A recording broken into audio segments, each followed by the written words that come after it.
Hey, welcome to another episode of Dave's Imaginations. Today, in this episode, we're going to take a look at the Dungeon Crawl Classic race of elves. Another one of those races as classes, as the elf is some combination of fighter and wizard, as they can cast spells but have some ability to use weapons. However, that's mitigated by some detractions, which we'll get into right after this. Stay with me.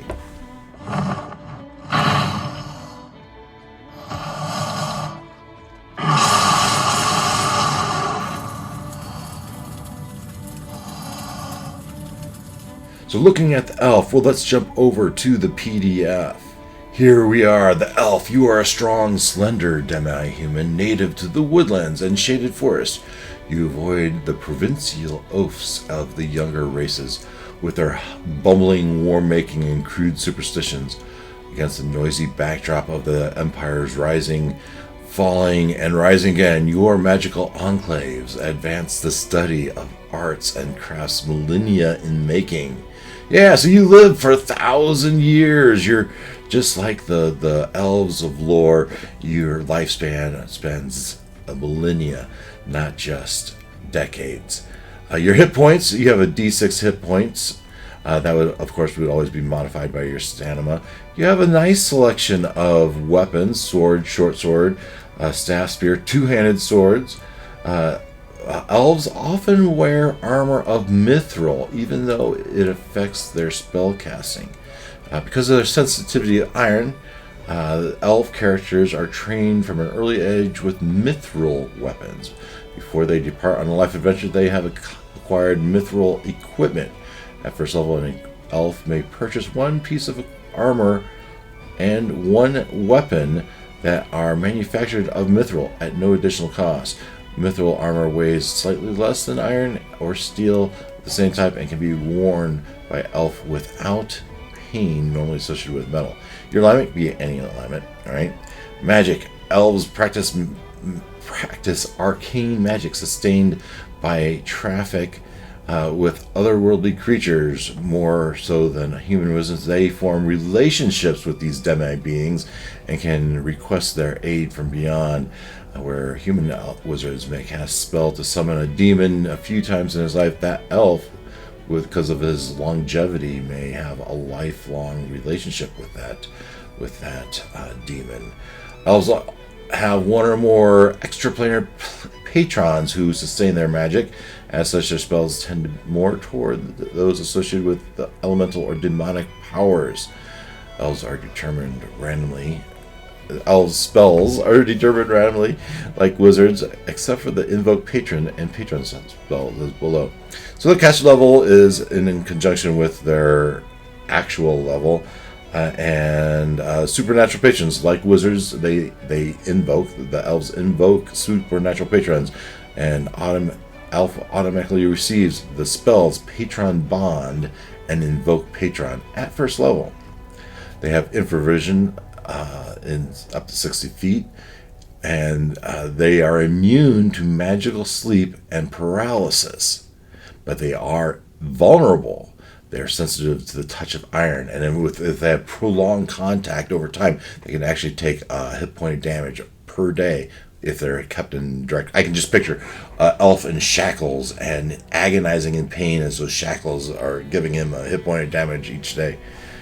Heightened senses, the elves are astute and observant. They have a +4 bonus to detect secret doors, and when simply passing within 10 feet of a secret door, those elves are entitled to check to detect it. Luck. With their long lifespan, the elves have ample opportunity to practice their magic craft. At the first level, they may choose to apply their luck modifier to spells of one spell of choosing. That modifier doesn't change as the elves' luck score changes.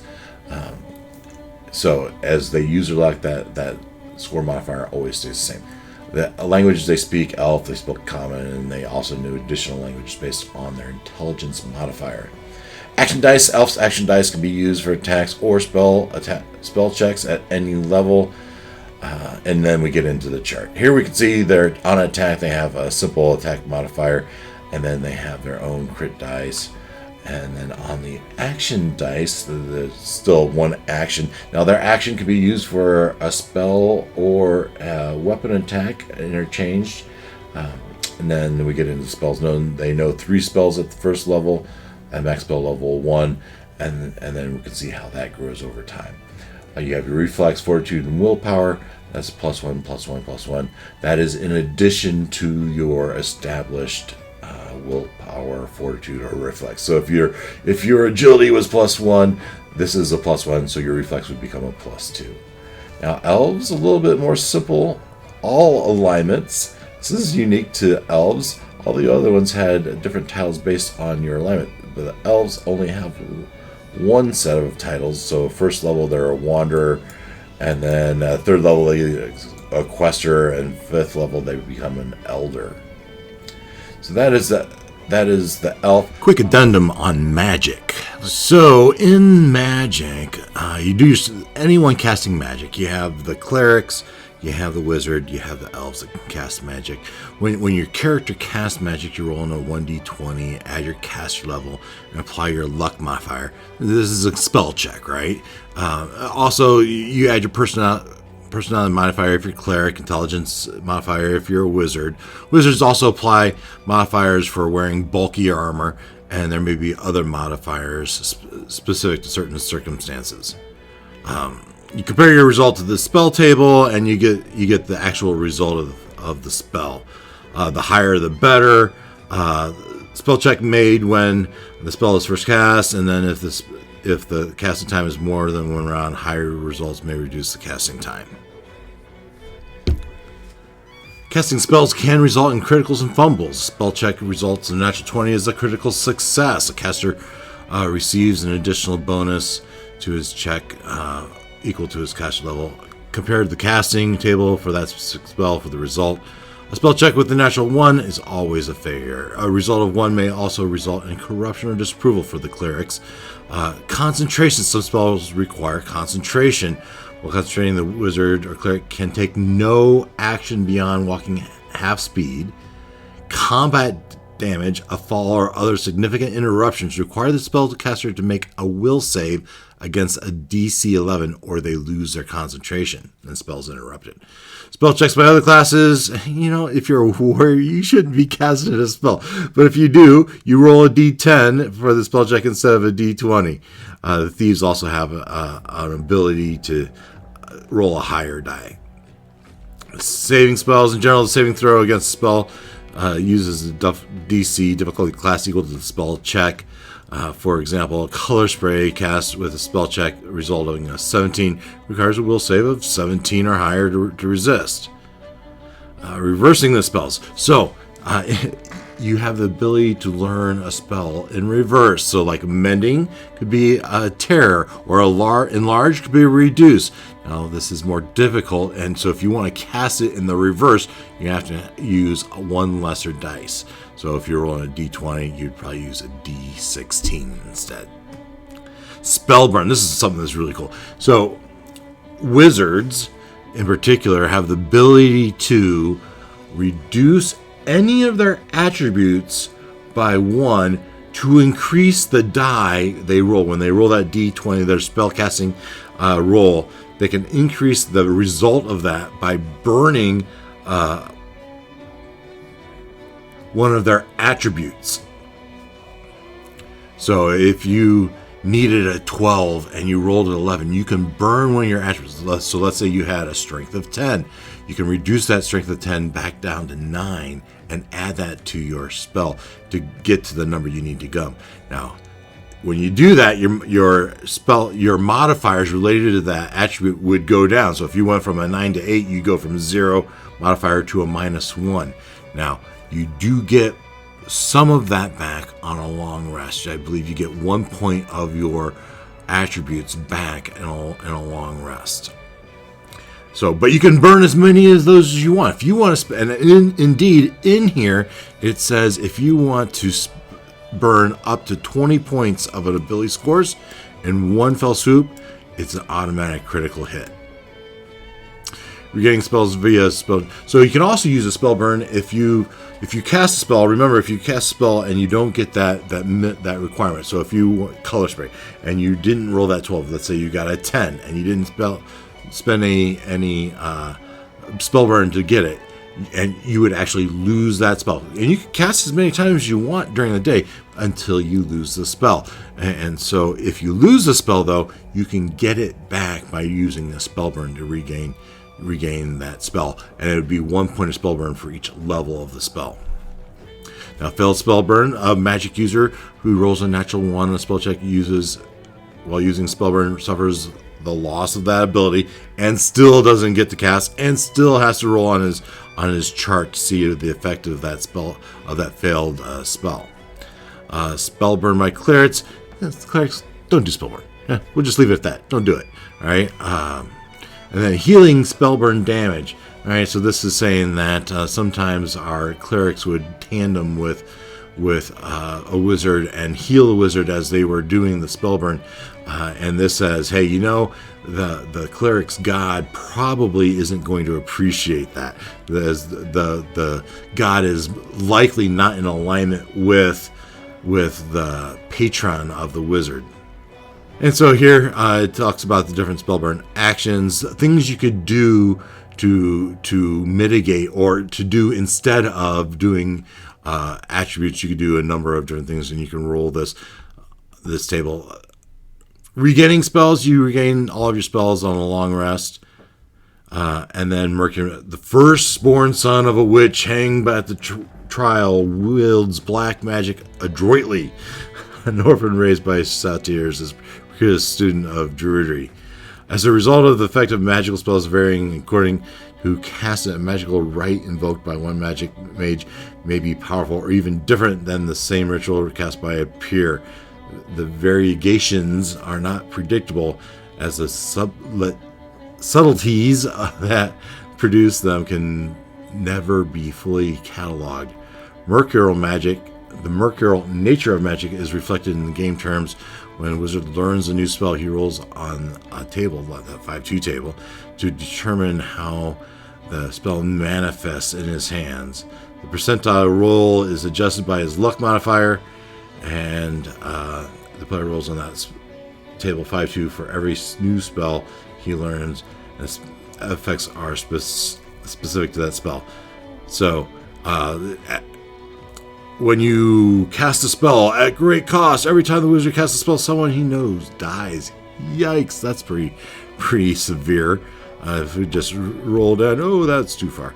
So let's go to 78. Mentalism. The wizard casts the spell using ESP alone. He need not move, speak, breathe, or use the material ingredients to invoke the effects. So whenever you learn a new spell, you roll on this to see how that spell is manifest.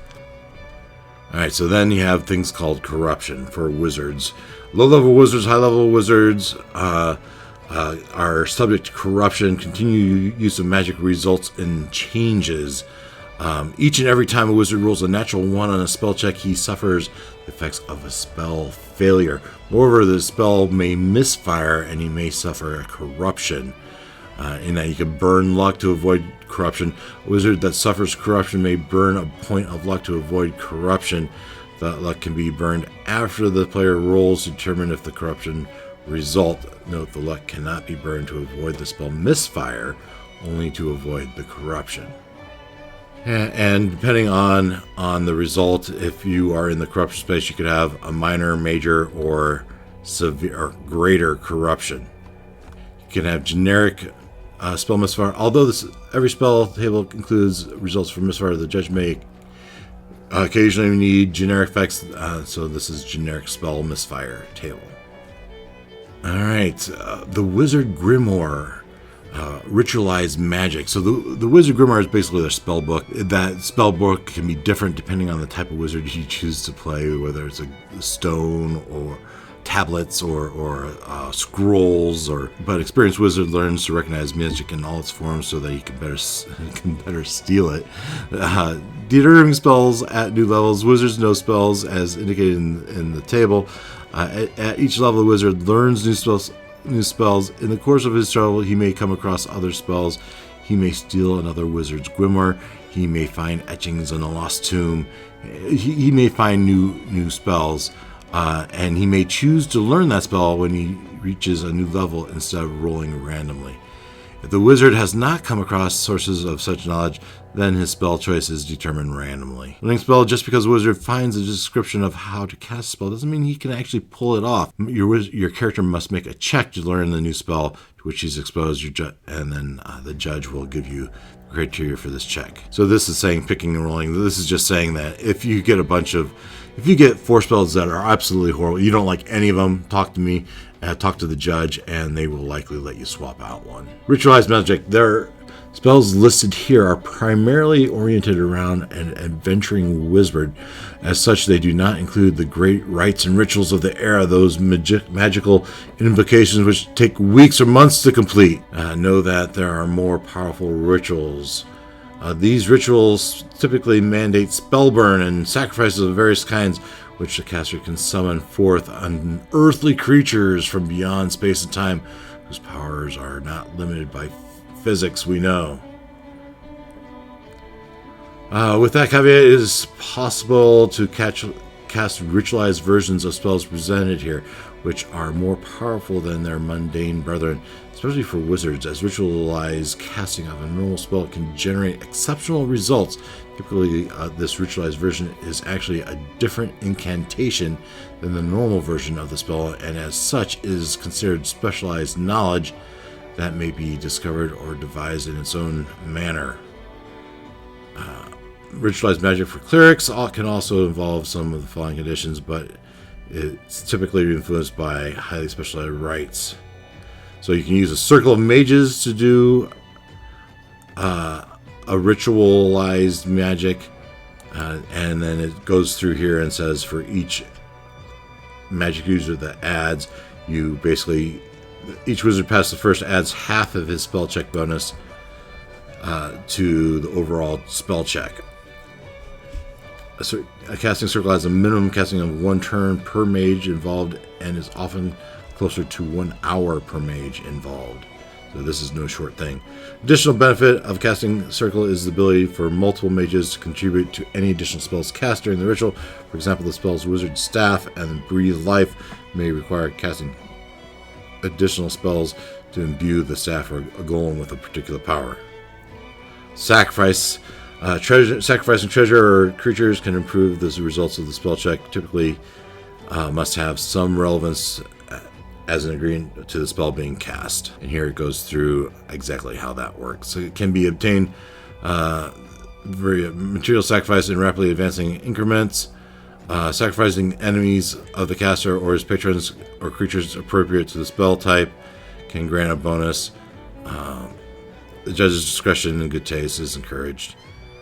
There's also locations of power. You can go to a ritual, or you can go to a standing stone, a cemetery, other places of magical significance, and that can help with the ritualization of a spell. Rare ingredients can help.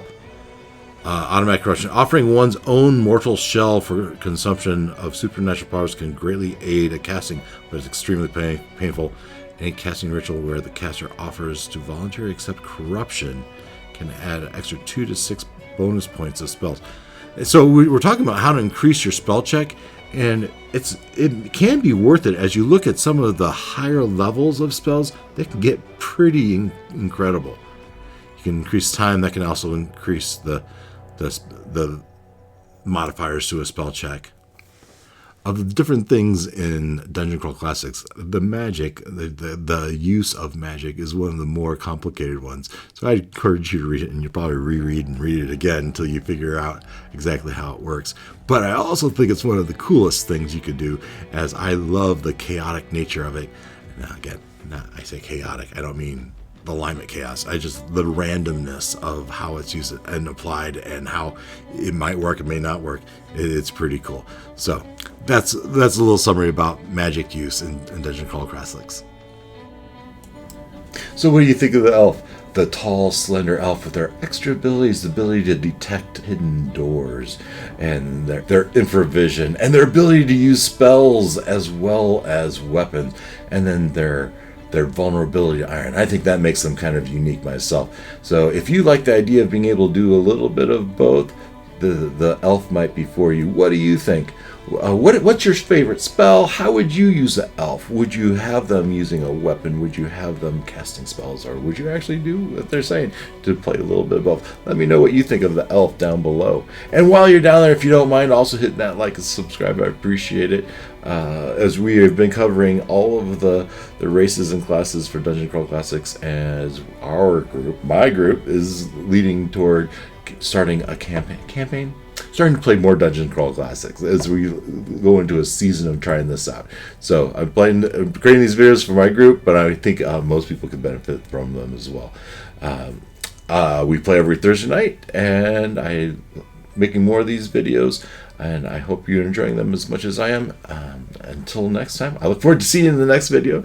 But until then, take care.